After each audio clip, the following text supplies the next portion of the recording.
제가 아침에 탁구 하고 있잖아요. 이 탁구 운동 끝나고 탁구 치는 분들이랑 가끔 식사를 하는데 별것 아니에요. 뭐 칼국수 먹으러 우리 안민성 원사님 올케 신우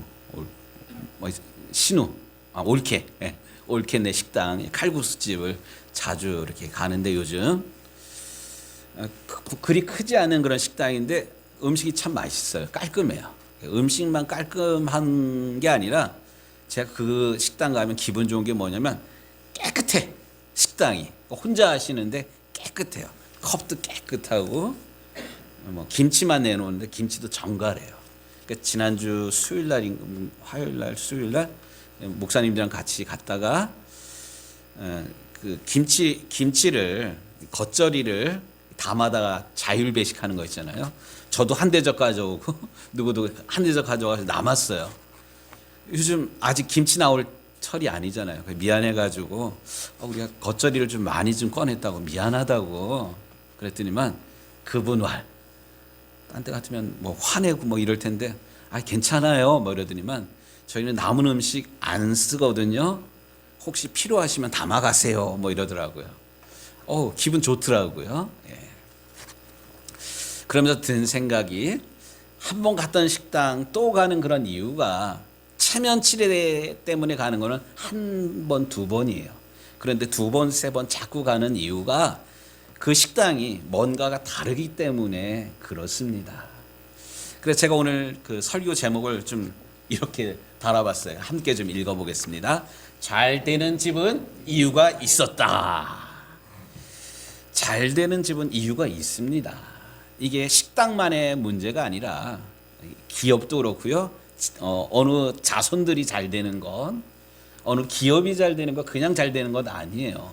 성경에 나오는 많은 사람들 중에 특별히 다윗, 하나님 마음에 합한 사람이라고 그러잖아요. 왜 다윗을 하나님 마음에 합한 사람이라고 그랬을까? 하나님 마음에 합한 다윗을 하나님께서 어떻게 축복하셨는가, 그것을 보면 알 수가 있어요. 오늘 우리가 읽은 본문의 이 내용은 다윗이 블레셋 사람들 쳐서 항복을 받고 1절에 나오는 내용이 그러잖아요. 한 나라랑 싸워서 이길 수가 있어요. 근데 두 나라, 세 나라랑 연거푸 이기는 거 결국 쉽지가 않은데 2절도 보세요. 모압을 쳐서 그들로 땅에 엎드리게 하고 이겼다는 얘기잖아요. 3절에 소바왕 하다네셀이 자기 권세를 회복하려고 다윗에게 맞섭니다. 그런데 다윗이 그를 쳐서 그에게서 마병 1700대와 보병 2만 명을 사로잡고 누가 이겼다는 얘기예요? 다윗이 이겼다는 얘기예요. 또 9절 10절에 보니까 하맛 왕 도이가 다윗이 하다네셀의 온 군대를 쳐서 무찔렀다 함을 듣고 도이가 그의 아들 요람을 보내 다윗 왕에게 문안하고, 이 얘기는 뭔 얘기냐니까 다윗이 자꾸 이겨가니까 그 하맛 왕이 이렇게 싸우다가는 우리가 질 게 분명해. 그러니까 싸우기 전에 와가지고 항복을 해버린 그런 거예요. 그의 아들 요람을 보내 다윗 왕에게 문안하고, 싸우지 않고 이기는 게 진짜 이기는 거지 않습니까? 결국 오늘 우리가 읽었던 그 14절까지 읽었는데 다윗이 모든 전쟁에 임하면 임할수록 모든 전쟁에 이렇게 이겼더라, 이 이야기를 기록하고 있어요. 그렇다면 어떠했길래 다윗이 싸움이 늘 이기는 것만 있는 건 아니지 않습니까? 그런데 어떻게 다윗은 이렇게 싸우면 싸우는 족족 이렇게 이길 수가 있었을까? 이 싸움의 비결이 도대체 무엇이었는가? 오늘 짧은 14절까지 읽은 말씀을 통해서 다윗의 승리 원인을 우리가 좀 찾아보도록 하겠습니다. 먼저 1절 말씀, 8장 1절 말씀 같이 읽도록 하겠습니다. 그 후에, 아멘, 여기까지. 여기 그 후에 이렇게 시작을 하고 있습니다. 이 그 후가 뭘까요? 앞에 나온 일들이에요. 앞에 나오는 이야기가 뭔 이야기예요? 보다 구체적으로 얘기해가지고 다윗이 이스라엘의 전체 왕이 된 다음에 제일 먼저 한 일이 뭐예요? 법궤를 모셔왔잖아요. 발레 유다에 방치되고 있는 법궤를 예루살렘 성으로 모셔오는 일. 먼저는 열심을 내 가지고 3만 명의 군대를 동원하고 악기를 동원하고 새 수레를 만들어 가지고 열심을 가지고 옮겨 오려고 했는데 생각지도 않게 우사가 죽잖아요. 이것 때문에 덜컥 겁이 나 가지고 하나님 도대체 무엇이 잘못된다는 겁니까? 이러면서 하나님 말씀 찾았더니만 법궤를 모셔오는 것은 100점짜리야. 그런데 내 마음대로 옮겨서는 안 되는 것을 발견합니다. 그래서 이것을 그냥 이제 옮겨오는 것이 아니라 이것을 어깨에다 메고 오잖아요. 하나님께서 명령하신 레위인족에게 또 고앗 자손에게 명령해서 이것을 어깨에다 메고 6걸음을 갔는데 별일이 없으니까 다윗이 덩실덩실 춤을 추잖아요. 바지가 내려가는 것도 모르고. 왕이 채신머리 없이 뭐 하는 거야? 아니에요. 다윗은 하나님 앞에서 최고의 예배를 드렸던 거예요. 이 일. 또 두 번째 7장에 나오는 이야기는 뭐냐면 나는 왕이 되어서 백향목으로 꾸며진 이 왕궁에 있는데 우리 하나님의 법궤는 지금 어디에 있어요? 회막 가운데. 회막이 뭐냐면 천막이에요. 텐트. 이렇게 비가 주적주적 하루도 아니고 이틀 사흘 내리면 군대 생활 중에 야영하신 분들 기억날 거예요. 밖에서 이렇게 야영하고 노숙하고 그러면 이건 밥을 먹는 건지 빗물을 마시는 건지 몰라요. 옷을 입어도 계속 꿉꿉해요. 나가서 움직이기도 못하고 막 이런 상황이에요. 근데 나는 백향목으로 이렇게 드리워진 왕궁에서 또 대리석 바닥에서 편안하게 쉬고 있는데 우리 하나님의 법궤는 천막에 뜨거운 태양 아래 또 밤에는 추운 그 회막 안에 있는 게 너무나도 하나님 앞에 죄송해가지고 내가 하나님의 집을 짓겠습니다. 물론 하나님이 허락하셨나요? 안 허락하셨나요? 허락하지 않았어요. 왜요? 오늘 우리가 읽은 본문 말씀처럼 다윗은 전쟁을 했는데 전쟁에서 사람을 한두 명이 아니라 이렇게 무수히 많은 나라, 무수히 많은 사람들을 쳐 죽였으니 물론 이스라엘 입장에서는 승리지만 진나라에서는 다윗은 누구야? 원수잖아요. 사촌이 땅을 사도 배가 아픈데 다윗이 잘 돼가지고 성전까지 막 짓고 그러면 원수들이 다윗을 얼마나 미워할까? 다윗만 미워하는 것이 아니라 다윗이 사랑하는 하나님의 영광을 가릴까봐 하나님이 아니다야. 하나님이 다윗의 그 마음을 이미 받으시고 다윗과 함께하겠다고 약속을 하셨고요. 대신 너의 자손 가운데 누군가 이 일을 할 것이다. 하나님께서 예언해 주셨잖아요. 이 일이 그 후에 이러한 일들이 연거푸 있은 다음에 오늘 다윗이 나가서 싸울 때 백전백승 연거푸서 다윗이 이렇게 승리하게 됩니다. 결국 다윗은 모든 일을 할 때 모든 일들을 하기에 앞서서 가장 먼저 무엇을 생각했습니까? 하나님 생각을 한 거예요. 내가 어떻게 하나님을 기쁘시게 할까? 내가 어떻게 하면 하나님의 나라를 드높일까?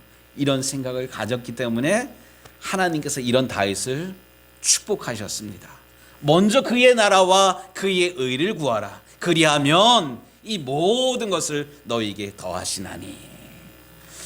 우리 사랑하는 유정교회 성도 여러분, 오늘 우리가 하나님의 기쁨이 되려면, 하나님 영광을 위해서 쓰임 받으려면 다 모든 일들 하고 시간 남으면 할게요 이거 아니라 모든 일에 있어서 하나님께서 무엇을 기뻐하실까, 하나님이 원하시는 바가 무엇일까를 먼저 묻고 알았다면 그대로 행하는 저와 여러분들이 되기를 주의 이름으로 축복합니다. 요한복음 4장 23절 4절 말씀이에요. 하나님은 이렇게 예배하는 자를 찾으시나니. 어떻게 예배하는 자를 찾으셔요? 영과 진리로 예배하는 자를 찾으시느니라. 하나님이 기뻐하는 사람은 예배하는 사람이에요. 물론 교회에서 봉사하는 사람, 헌금 많이 내는 사람도 하나님께서 필요하시고 사랑하시지만 그게 중요한 게 아니에요. 하나님을 영과 진리로 예배하는 사람을 찾고 계십니다. 저는 우리 유정교회 성도들이 억지로 나와 앉아있는 이 한 시간이 아니라 영과 진리로 예배하는 예배 성공자들이 되기를 주님의 이름으로 축복합니다. 또한 디모데전서 2장 4절 말씀, 하나님은 모든 사람이 구원을 받으며 진리를 아는 데 이르기를 원하시느니라. 하나님의 소원이 있어요. 우리가 구원받았던 것처럼 우리를 통해서 우리 주변에 있는 사람들이, 내 영향권에 있는 사람들이 동일하게 구원받기를 원하고 계십니다. 하나님의 소원, 하나님이 무엇을 기뻐하시는가를 바로 알아서 먼저 그의 나라와 그의 의를 구하는, 그래서 다윗처럼 하나님께 쓰임받는 우리의 인생이 되기를 간절히 소원합니다. 두 번째, 다윗은 도대체 무엇을 하였기 때문에 하나님께 그렇게 쓰임받았을까? 하나님께서는 어찌하여서 다윗을 그렇게 축복하였을까? 두 번째, 오늘 말씀 가운데 보니까 4절 말씀이에요. 4절 말씀 같이 읽겠습니다. 그에게서 마병, 다시 하겠습니다. 몇 절이라 그랬어요? 제가 4절 말씀 같이 읽겠습니다. 그에게서 마병 1700명과 보병 2만 명을 사로잡고 병거 100대의 말만 남기고 다윗이 그 외의 병거의 말은 다 발의 힘줄을 끊었더니. 아멘. 전쟁은 하지 않은 게 일단은 수지 맞는 거예요. 전쟁이라는 것은 일어나서는 안 돼요. 그런데 할 수 없이 전쟁을 하면 이겨야 돼요. 근데 이기면 따라오는 게 있어. 그게 뭐냐면 전리품이라는 게 있습니다.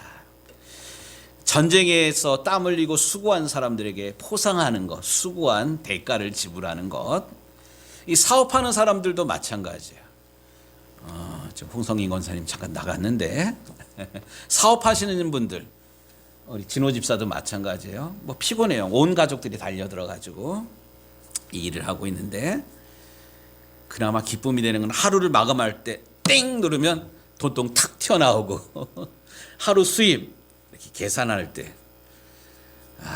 이 하루를 마감하면서 그 기쁨을 맛보지 못한 사람들이랑은 인생을 논하지 말라. 김보경 권사님 이 기쁨 아시죠? 예. 양 권사님도 아시죠? 예, 아는 사람은 알아. 예, 저도 저쪽에 있을 때 목사가 장사를 했어요. 맨 처음에는 장사 목적으로 카페를 한 게 아닌데 나중에는 이 버거워가지고 코로나 터지고 막 이러니까 현상 유지도 힘들어. 막 이랬던 그런 거 있는데, 그나마 하루에 매출이, 특별히 이제 여름 같은 때는 빙수도 팔고 아이스 커피도 팔고 그러면 수입이 짭짤해요. 그러면 집사람이 그냥 청소 다 한 다음에 땡 누르면 돈통 탁 나와가지고 착착착착 새는 그런 기쁨 제가 알아요.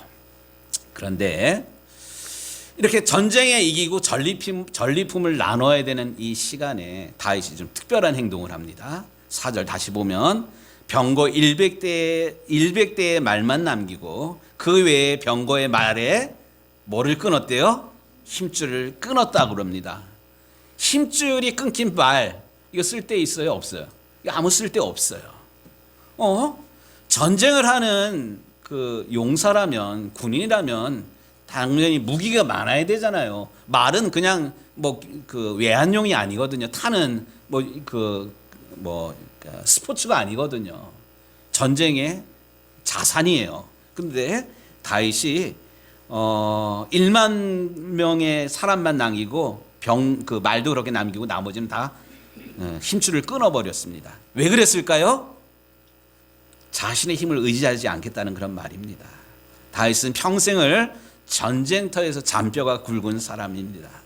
전쟁에서 이기려면 군사가 많아야 되고 무기가 강해야 돼요. 이게 당연한 상식이에요. 근데 다윗은 그렇게 생각을 안 했어요. 전쟁은 하나님께 속한 것임을 다윗은 분명히 알았습니다. 사무엘상 17장에 다윗이 골리앗과 싸울 때 뭐를 가지고 나갔어요? 너는 칼과 창과 단창으로 내게 나오거니와 나는 만군의 여호와의 이름 곧 네가 모욕하는 이스라엘의 군대 하나님의 이름으로 네게 나가노니. 하나님의 힘을 의지하고 나가서 싸웠기 때문에 이 조약돌 하나를 가지고 삼척 거구의 골리앗을 쓰러뜨릴 수가 있었습니다. 시편 147편 다윗의 고백을 들으십시오. 여호와는 말에 힘이 세다 하여 기뻐하지 아니하시며 사람의 다리가 억세다 하여 기뻐하지 아니하시나니. 다윗은 이런 고백으로 전쟁에 임하였고 하나님께서 함께하여 주신다는 믿음으로 나가서 싸웠을 때 이렇게 승리할 수가 있었습니다.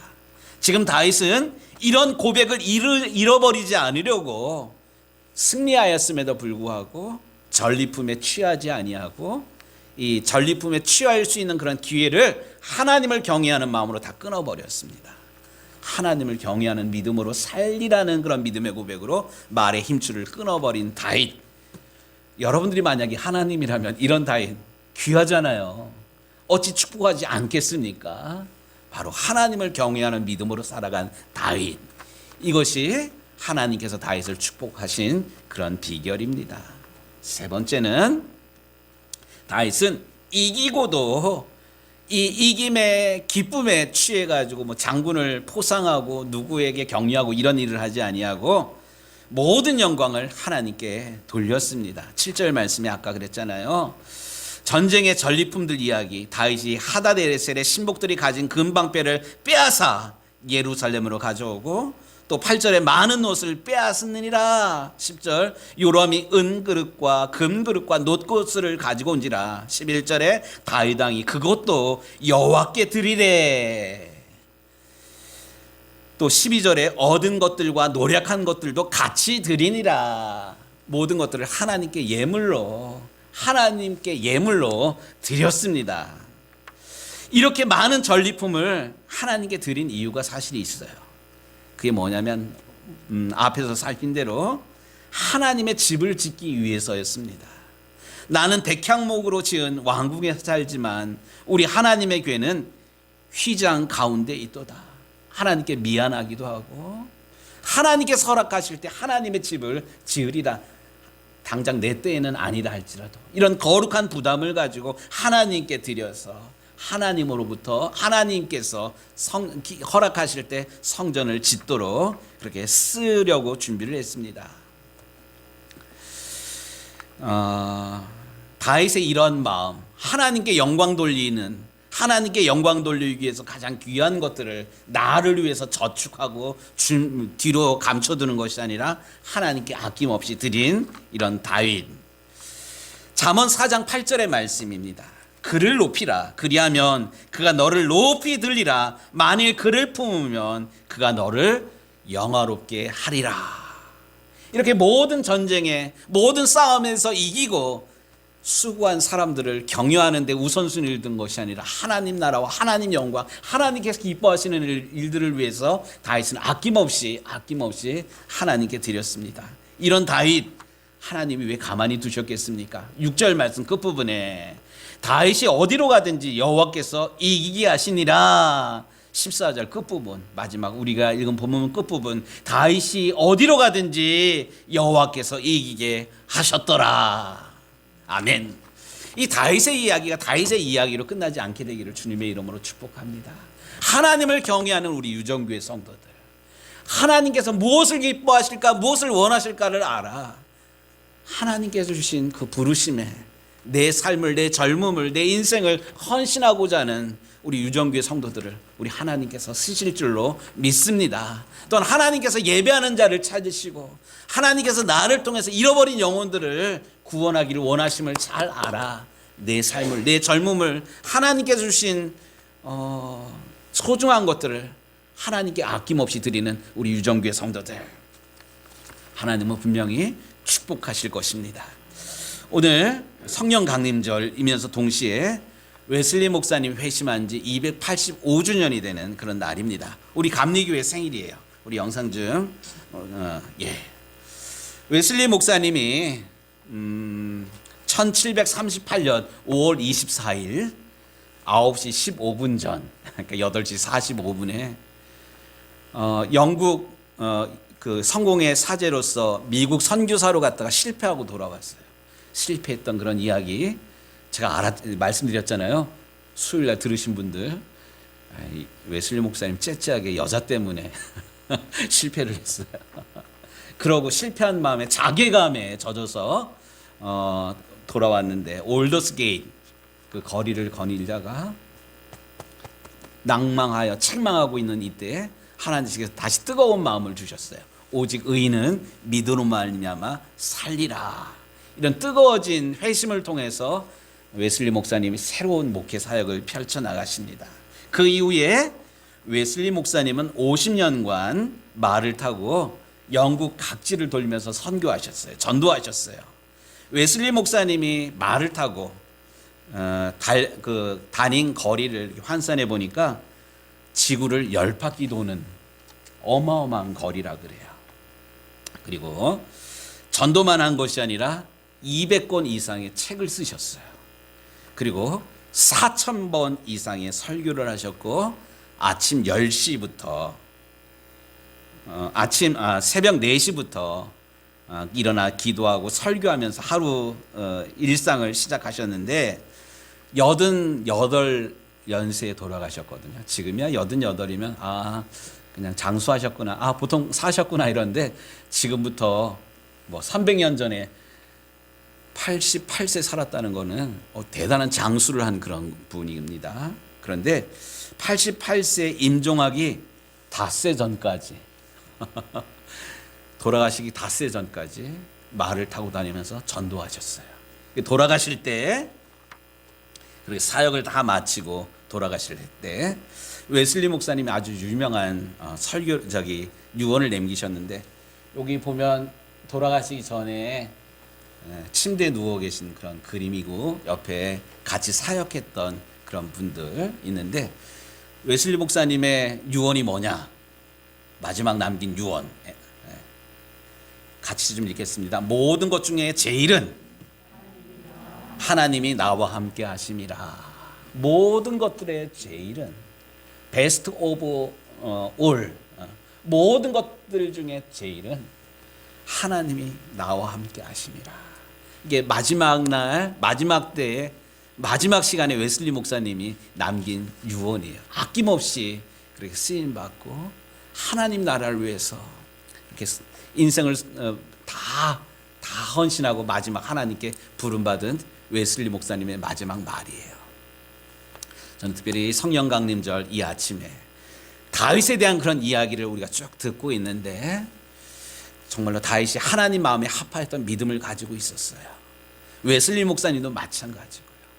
근데 믿음을 가지고 있었다, 이것이 중요한 것이 아니라 이 믿음이, 이런 것들이 하나님 나라를 위해서 이렇게 쓰임받는 그런 인생으로 이어져야만 합니다. 우리의 믿음이 개인의 그런 믿음으로 끝나는 것이 아니라 변화된 내 믿음을 통해서 내 주변 사람들을 변화시켜야 돼요. 전도로 변화시키고 또 거룩한 성화로 변화시키고 함께 구원받고 예배받는 사람들이 나를 통해서 세워져야만 합니다. 이렇게 쓰임받는 우리 유정교회 성도들, 이렇게 쓰임받는 한국 감리교회를 통하여서 이 땅에 다시금 하나님의 부흥이, 하나님 크기의 일들이 다시금 재현되기를, 또 우리가 그 부흥의 주인공들이 되기를 주님의 이름으로 축복합니다. 아멘. 기도하겠습니다.